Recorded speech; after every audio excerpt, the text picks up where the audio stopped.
Hello everyone and welcome to the Commander's Forge. My name is Andy Bentley and the Forge is an area for me to talk about Magic, Commander, and anything else while I try and navigate this thing that I'm supposed to have called mental health. We're still looking for that. Now, this week I do want to talk about the pre-release for the Wilds of Eldraine. Namely in that my LGS WNY Gaming up in, I think it's still in the Hamburg area, they do their first round of pre-release on Friday night at 9 o'clock, and they do it as a two-headed giant. So, typically, I will partner with my cousin Nate, and we'll just go have a good time. So this is the first time in a long time that either of us has gone undefeated, and I just kind of want to talk about it. Because originally, I wasn't super big on Wilds of Eldraine. There was like maybe 15 cards. I was like, okay, I'll pick those up. And we didn't necessarily have too many bombs in our actual pulls. We just had really good, efficient decks. So let's move on to what we built. So my cousin Nate ended up building blue-black fairies and disruption, and I built Naya token go wide. The core of my cousin's deck was 2 cards that we had multiple copies of. The first one being Hopeless Nightmare, which is a single black mana enchantment. When it enters, each opponent discards a card and loses 2 life. So in Two-Headed Giant, they're each discarding a card and then they lose a total of 4 life. When it's put into a graveyard from the battlefield, you scry 2 and you can pay 2 and a black to sacrifice it. We also had Ego Drain, which is a single black sorcery. An opponent reveals their hand, you choose a non-land card from it, the player discards that card. If you don't control a fairy, exile a card from your hand, and since he was running the fairies as well, that never happened. So the dream was to have all 3 of them in our hand with 2 black mana so we could go turn 1, play 1, turn 2, play the other 2. That never quite happened, but in the 3 rounds, 2 of the rounds we did have all 3 out within the first 3 turns. And it is backbreaking.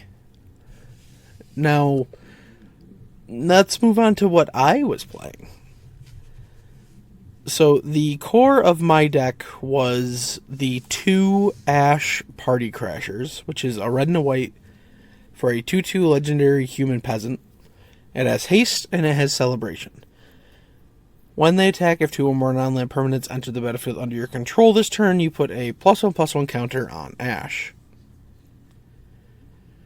So I wanted things that would enter and make a thing. So first up we have Sir Armont the Redeemer, which is 3 green-white for a 4/4 human knight. When he enters the battlefield, you create a monster roll token and attach it to a creature, and then enchanted creatures you control get +1/+1. So that was the way we wanted to trigger Ash, was just play a thing, it enters and makes a thing. So we ended up with stuff like Hopeful Vigil, which is 1 and a white for an enchantment. When it enters, it makes a 2/2 night token with vigilance, and then when it's put into a graveyard from the battlefield, you scry 2 and you can pay 3 to sacrifice Hopeful Vigil. It's the white version of the Hopeless Nightmare. So it's nearly the same. Edgewall Pack is 3 and a red for a 3/3 dog with Menace. But when it enters the battlefield, you make a 1/1 black rat creature token with this creature can't block. Charmed Clothier is 4 and a white for a 3/3 fairy advisor with flying. When they enter the battlefield, you create a royal roll token, attach it to another creature. Redcap Thief is 2 and red for a 2/3 goblin rogue. When it enters, you make a treasure token. 3 Blind Mice is 2 and a white for a saga. Step 1 is to create a 1/1 white mouse creature token. 2 and 3 are create a token that's a copy of target token you control. And 4 is creatures you control get +1/+1 and gain vigilance till end of turn. So the thing we are actually doing with this was we would make the mouse, and then for steps 2 and 3, we would copy the rolls and put them on different creatures. Cursed Courtier is 2 and white for a 3/3 human noble with lifelink. But when it enters, you put a cursed roll token on it. Knightly Valor is 4 and a white for an enchantment aura. When Knightly Valor enters the battlefield, create a 2/2 white knight creature token with vigilance, and enchanted creature gets +2/+2 and vigilance. And then I had the Beanstalk Worm, which is 4 and a green for a 5/4 with reach. But it has an adventure called Plant Beans. It's 1 and a green for a sorcery. And it says you may play an additional land this turn. So the number of times I was able to skip from 2 to 4 mana, it just accelerates so well. And then once I get to that 5 mana, I can just play it, and then I can throw, a monster roll token on there to give it trample. It was kind of the big beater of my deck, next to, the last one I want to talk about. Tough Cookie is 1 and a green for a 2/2 food golem. When Tough Cookie enters the battlefield, you create a food token, so it still fits into what I was trying to do with Ash. But for 2 and a green, target non-creature artifact you control becomes a 4/4 artifact creature token till end of turn. And then for 2 and a tap, you can sacrifice the Tough Cookie to gain 3 life. So between this making food and other things that were making treasures, it just got to a point where if the game went long enough and I had 6 mana, I consistently could attack for 8 on the ground. And then we paired that with the fact that Nate would usually have 3 or 4 power in the air, and it just kind of wrecked house. But yeah, that's kind of all I wanted to talk about for the pre-release. I am going to go over a few more cards that I am looking forward to in the set that maybe I didn't realize were in the set. And I'll do that in a minute. I just need a break. It's been a long weekend so far. So I'll be right back. Hey, I just want to take a minute to tell you about my Patreon. I know times are hard for everybody, and I know it isn't easy to shuffle around bills and stuff. Believe me, I know that. But if you would like to help support the podcast and me, you can find the links to my Patreon in my link tree, which is always put into the description of either the video or the audio, wherever you're listening to it.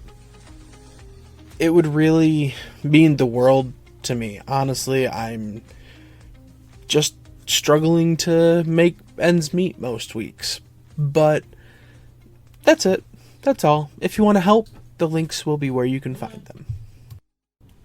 And we're back. Now, one of the things I didn't realize, because I really hadn't been paying attention to spoilers and stuff, was the Enchanting Tales in Wilds of Eldraine, which is, just a bunch of enchantments that got new art, and they're kind of in that slot in booster packs where there's one in every booster pack, and it can be anything from uncommon to mythic.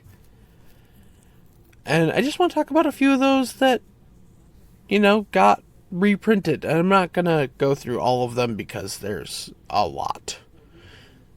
So I'm only going to do 2 from each color so I can keep this relatively short. So for white, we have land tax. Single white enchantment, beginning of your upkeep, if an opponent controls more lands than you, you can search your library for up to 3 basic land cards, reveal them, put them into your hand, and then shuffle. And the other one I want to talk about is Smothering Tithe. 3 and a white for an enchantment. Whenever an opponent draws a card, that player may pay 2. If the player doesn't, you create a treasure token. Which is just... well, yeah. Then, going into blue, we have the blue counterpart to Smothering Tithe, which is Rhystic Study. 2 and a blue for an enchantment. Whenever an opponent casts a spell, you draw a card unless they pay 1. And I think the other one I want to talk about, the one that I'm more excited about being in here, is Forced Fruition, which is 4 blue for an enchantment. Whenever an opponent casts a spell, that player draws 7 cards. Sure, it sounds like you're helping them, but if they cast 3 spells, they've drawn half of their deck. So yeah. But moving into black, considering this is a fairy set, I would be very remiss not to mention that Bitter Blossom got the reprint here. 1 and a black for a tribal enchantment fairy. At the beginning of your upkeep, you lose 1 life and create a 1/1 black fairy rogue creature token with flying. The other one that I saw in here that I absolutely want to talk about is Necropotence, which is black for an enchantment. You skip your draw step. Whenever you discard a card, exile that card from your graveyard, and you can pay 1 life to exile the top card of your library face down. Put that card into your hand at the beginning of your next end step. Now going into red, the first one I want to talk about is Aggravated Assault. 2 and a red for an enchantment, and you can pay 3 red to untap all creatures you control. If it's a main phase, there's an additional combat phase, followed by an additional main phase. Activate only as a sorcery.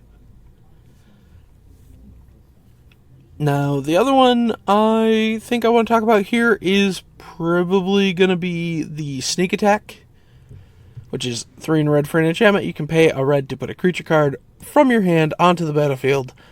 Creature gains haste, sacrifice it at the beginning of the next end step. In green, we have to talk about the 2 big ones. That's Doubling Season, 4 and a green. For an enchantment, if an effect would create 1 or more tokens under your control, it creates twice that many instead. And if an effect would create 1 or more counters on a permanent you control, it puts twice that many counters on that permanent instead. And its little brother, Parallel Lives. 3 and a green for an enchantment. If an effect would create 1 or more tokens under your control, it creates twice that many tokens instead. So, yeah, that's just some of the things that are here. And then on top of, I guess what we would call the regular Enchanted evening arts, they also have like an anime style art as well. For a good chunk of them. I don't think it's all of them. But still, that's... looking at them, I want that version of the Doubling Season because it's a Goose Hydra sitting on a clutch of eggs. Yeah, I think that's going to do it for me for this week. I am still fairly obsessed with Baldur's Gate 3, but I am getting back into actually looking at Magic cards. So we will see where I end up. But for the rest of this weekend, I am taking a break from Baldur's Gate and just gonna relax. So with that, I bid you farewell and yeah, goodbye. Thank you for listening. All of my links can be found in my link tree in the description below. I would like to thank Ian Foss and Cody Mulpey of the band The Crypt for allowing me to use music for my opening and ending, along with Nate and Erica Jacobs for making my original logo. And I would also like to thank Christina McNichol for creating my new logo. And I'll see you next time.